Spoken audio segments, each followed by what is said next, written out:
तो खुदाई में सर ये पेपर न्यूज़ भी लगी थी तब, उसमें कुषाण काल के सिक्के निकले थे जो महाराज कनिष्क के टाइम के, वो सिक्के निकले थे। उसके बाद वो खुदाई अधूरी रही, वो बंद कर दी थी, पता नहीं किस कारण से बंद हुई। ये यहाँ पे बौद्ध सपूत थे और जब यहाँ खुदाई हुई तो उसके प्रमाण भी मिले हैं। और अब हिमाचल में भी काफ़ी सारे लोग बौद्ध धर्म को अपनाने के लिए तैयार हैं और वो बहुत जल्दी कोई ना कोई डेट फिक्स करके ये बौद्ध धर्म को अपना लेंगे। इस देश में कल्चरल हेजमनी चेंज हुआ है। पुष्यमित्र शुंग सैनिक अभ्यास के दौरान मौर्यों के अंतिम राजा बृहद्रथ मारे जाते हैं और उसके बाद भारत में जो बुद्धमय भारत है उसका जो अंत होना शुरू हो जाता है। उसी समय कहा जाता है कि पुष्यमित्र शुंग ने, जो ब्राह्मण राजा था, उसने ऐलान किया कि जो भंते हैं, जिसको हम लोग भंते कहते हैं, जो उस समय के धम्मगुरु थे, जो बुद्धिस्ट थे, उनका जो सर लाएगा काट के उसको 100 सोने के मोहरे मिलेंगे। सरयू नदी सर से भर गया था। मैं इस समय धर्मशाला में हूँ और धर्मशाला भी बुद्धिस्टों का नगरी। अफगानिस्तान, कंधार, पूरा साउथ ईस्ट एशिया जो है वो बुद्धमय था। बुद्ध ने गुरु नानक साहब की आज भी जयंती है, उन्होंने 2 प्रायद्वीपों में फैलाया सिखिज्म को। बुद्ध ने पूरे मिडिल ईस्ट में, और आज भी बुद्ध पर पढ़ाई लिखाई हो रही है। मैं जिस जगह पर हूँ, मेरे कैमरामैन ऐसे पैन करके आपको दिखाएंगे, यहाँ पर कुछ दिन पहले खुदाई चल रही थी लगभग अंग्रेज़ों के समय, और उसके बाद 1980-82 में तो यहाँ से नरकंकाल मिलने शुरू हुए, उसी तरह के नरकंकाल जिसमें बुद्धिस्ट मॉन्कों की हत्याएं हुई हैं। उसके बाद उसको रोक दिया गया और इतिहास की भी बड़ी चोरी हुई है, चाहे मोहनजोदारो हो, हड़प्पा हो, सिंधु घाटी हो, तक्षशिला हो, नालंदा हो, विक्रमशिला हो। राजेंद्र प्रसाद सिंह को आप लोग लगातार पढ़िएगा। भारत की जितने जो सम्राट अशोक के समय के जो बुद्धकालीन भारत का जो पूरा इतिहास है, सोचिए कि 2500 साल पहले बुद्ध हुए, 2000 साल पहले, 2200 साल पहले सम्राट अशोक हुए, तो बुद्ध के और सम्राट अशोक के बीच लगभग 300 साल का गैप है। और मौर्य जो पुष्यमित्र शुंग है और जो बृहद्रथ है वो अंतिम मौर्य राजा है। उसके बाद भी ऐसा नहीं है कि उसके बाद बुद्धकालीन सभ्यताएं खत्म हो गई थी। अब तक जब तक राजपूत राजा हुए उस समय भी इस देश के तमाम राज्यों में बुद्धिस्ट राजा हुए और अपनी तरह से चल। लेकिन आज के दौर में अब डेमोक्रेसी है, थोड़ा सा बहुत इतिहास भी जानना जरूरी है। तो यहाँ से नरकंकाल मिलना शुरू हुआ बुद्धिस्टों का और उसके बाद खुदाई रोक दी गई। तो धर्मशाला तो भारत में जहाँ भी उभरी हुई ज़मीन है उसको जब खोदेंगे तो आपको मिलेगा बुद्ध विहार। और कुछ लोग हैं जो अपने स्थानों, देखिए अगर आप कोई नया घर बनाएंगे तो उसको नहीं लिखेंगे पुराना घर, अगर आप कोई किताब लिखेंगे तो उसको नहीं लिखेंगे प्राचीन किताब। एक कॉन्स्पिरेसी है, एक बड़ी साजिश है। कुछ लोग मंदिर बनाते हैं, अपने स्थान बनाते हैं, उसको लिखते हैं प्राचीन मंदिर।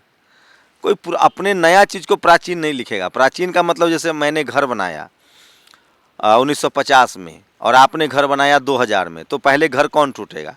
तो जितने जो बुद्ध विहार हैं, जितने जो बौद्ध के प्रतीक है, जितने जो सम्राट अशोक के प्रतीक है, वो सब आपको धरती के नीचे मिलेंगे और उसके बाद की चीज़ें सब आपको धरती के ऊपर मिलेगी। तो भारत बुद्धमय भारत था। सनातन बुद्धमय, जो सनातन है जो वो बुद्ध का सनातन है।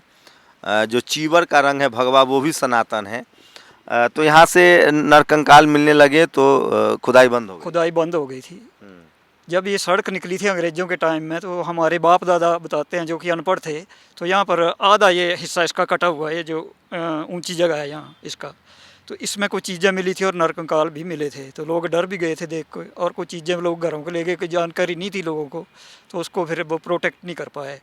उसके बाद फिर 1980 या 82 के बीच में यहाँ राइट साइड को इधर को खुदाई हुई थी जर।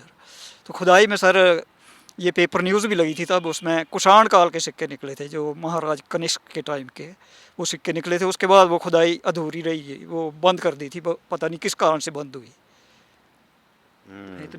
हैं और तो यहाँ मतलब पूरा भारत ही, पूरा एशिया ही बौद्धमय था, उसमें अब क्या कीजिएगा। बिल्कुल, ये जो जगह है इसे आज की डेट में भीम टिल्ला के नाम से जानते हैं, लेकिन ये यहाँ पे बौद्ध सपूत थे और जब यहाँ खुदाई हुई तो उसके प्रमाण भी मिले हैं।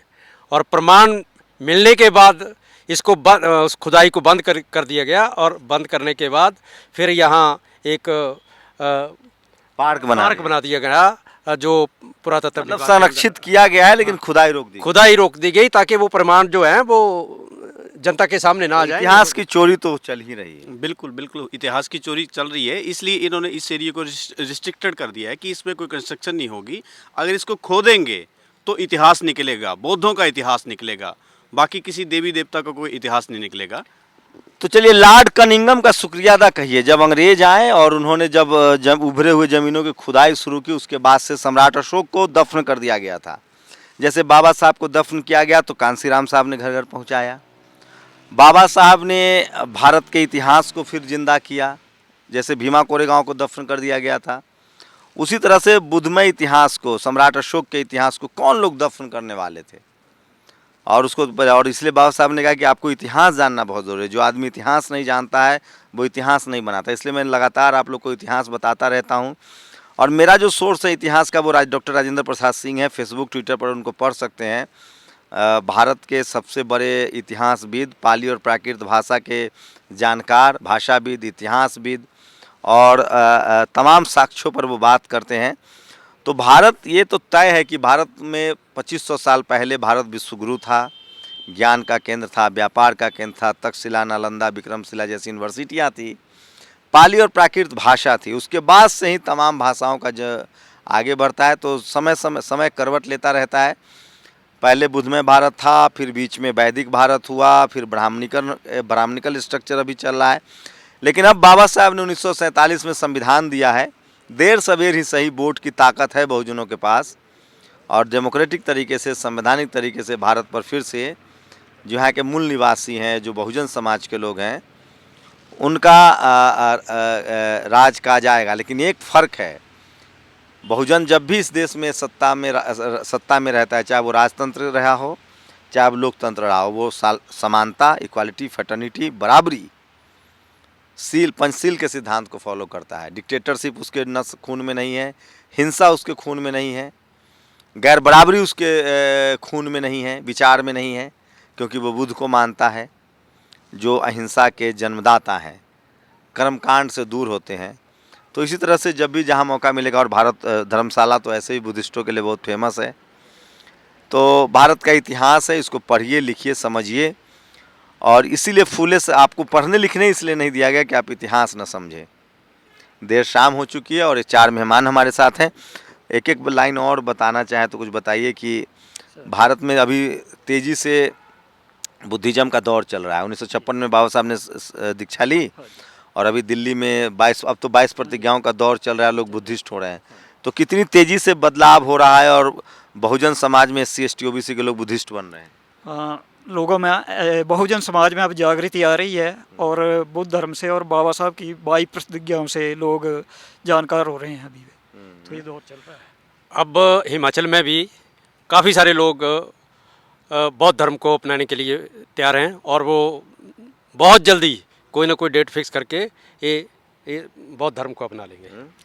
बहुत अच्छी पहल है आपकी तरफ से, आपके चैनल की तरफ से, कि आप यहाँ पे आए, और इससे देश भर में पता लगेगा और हमारे हिमाचल के लोगों को भी पता लगेगा कि हम लोग बौद्ध काल के राजाओं के वंशज हैं, और हमारे जो वंशज थे वो राजा थे। अदरवाइज़ हमारे जो SC OBC और ST के जो लोग हैं उनको यही नहीं पता कि हमारे लोग राजा थे। लेकिन आपके चैनल के माध्यम से लोगों को ये पता लगेगा, ताकि आप भी टाइम पे बताते रहते हैं कि हमारे जो वंशज थे वो राजा थे, और लोग पढ़ेंगे, इस चीज़ को खोजेंगे, दोबारा से देखेंगे कि वाकई में हमारा इतिहास क्या है।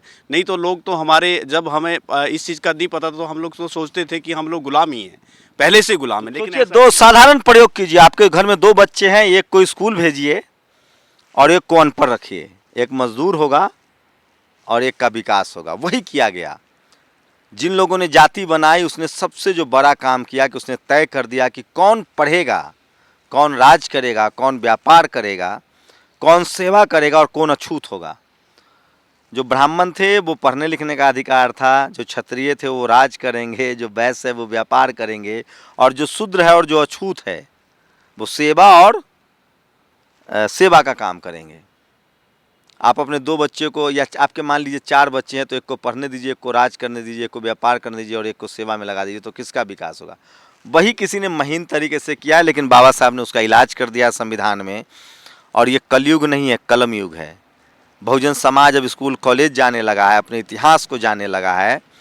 मैं फिर कह रहा हूँ, एक तरफ वर्चस्ववाद की लड़ाई है और एक तरफ वर्चस्व के खिलाफ लड़ाई है। हम लोग किसी के खिलाफ नहीं हैं, हम लोग समानता, फ्रेटर्निटी, इक्वालिटी चाहते हैं, समानता चाहते हैं, जो ये संविधान हमें देता है। हम लोग संविधान का राज चाहते हैं। हमारे बाप दादा क्या थे नहीं थे उससे भी बहुत मतलब नहीं है। वो लोग भी अपना हिरार्की छोड़ें जो जाति की हिरार्की बनाए हुए हैं। डेमोक्रेटिक सिस्टम में सबको बराबर का अधिकार है और भारत की पहचान बुद्ध से है, इक्वालिटी से है, फ्रेटर्निटी से है, समानता से है। हम लोग 21वीं सदी में चाहते हैं कि राजाओं का दौर ना आए, अब डेमोक्रेटिक सिस्टम हो, लोकतंत्र हो, जहां सबको बराबर का अधिकार हो। हमारा इतिहास भी यही रहा है। प्राचीन गणतंत्र के लिच्छवी वैशाली, भारत ने ही दुनिया को डेमोक्रेसी दिया है। भारत में ही सबसे ज़्यादा इक्वलिटी, फ्रेटर्निटी, समानता रही है। बीच में एक दौर आया जब भारत के इतिहास को ख़त्म करने की कोशिश हुई है और भारत कभी हमलावर नहीं रहा है, लेकिन भारत कभी कमज़ोर नहीं रहा है। सम्राट अशोक का जो भारत है वो अखंड भारत है। सम्राट का अशोक का जो भारत है वो परोपकार का भारत है, अस्पताल का भारत है। मवेशियों के लिए अस्पताल था, सोचिए, व्यापार था। बुद्ध का जो भारत है, बुद्ध में भारत है, उसमें करुणा है, ज्ञान है, विज्ञान है।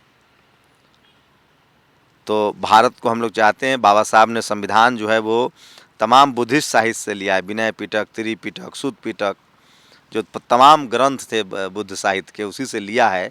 अशोक स्तंभ उसी से आया है। और भारत का जो संविधान है वो दरअसल बुद्धमय भारत का एक दस्तावेज है और डेमोक्रेटिक तरीके से आपको उसको मजबूत करना चाहिए। इतिहास भी जानना बहुत ज़रूरी है। पूरी बातचीत पर अपनी प्रतिक्रिया भी जरूर दीजिए। कैमरा आशीष के साथ शंभू कुमार सिंह, धर्मशाला, हिमाचल। नेशनल दस्तक की आपसे गुजारिश है कि अगर इसको बचाना चाहते हैं तो नेशनल दस्तक को सब्सक्राइब करने के लिए रेड कलर के सब्सक्राइब बटन को दबाएं, फिर बेल आइकन की घंटी दबाएं। नेशनल दस्तक को बचाने के लिए बहुत जरूरी है कि हर खबर को शेयर करें, लाइक करें, कमेंट जरूर करें।